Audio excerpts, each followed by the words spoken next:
මේ නංගි මාත් එක්ක ජෝක් වීඩියෝ අරන් පනිනවලු. අපෝ මට බෑනේ. ඇයි යන්නේ එහෙම කියන්නේ? ලොකු දෙයක් නෙවෙයි. බොහොම පොඩි දෙයක් කරන්න තියෙන්නේ. මේ බලන්න. අපෝ හැයි යන්නේ. මම පොඩි කාලේ ඉඳලම කැමති නෑ මගේ මූණවත් ඇඟවත් කවුරුවත් දකිනවට.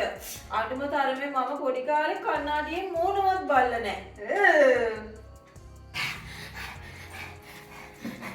අනේ අයියේ මට Facebook account එකක් හදලා දෙන්නකෝ. ඔයාට මොකටද Facebook?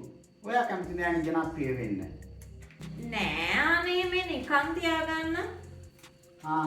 දෙන්න මං හදලා දෙන්න.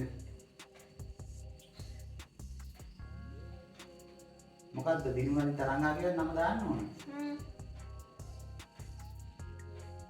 මේ විස්තර ටිකට හදුවම අහන්නේ නේ. ඔන්න නංගියේ Facebook account එක නම් TikTok එකට හැදුවා. ඔයාගේ මූණේ ෆොටෝ එකක් එහෙම දාන්නද ප්‍රොෆයිල් එකට? අපෝ එපා.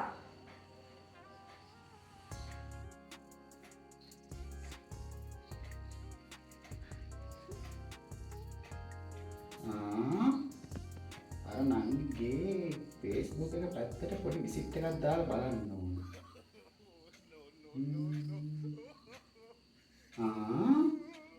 මේ කියකෝ ඇඟේ තියෙන හැම කෑල්ලම මේකට දාලානේ.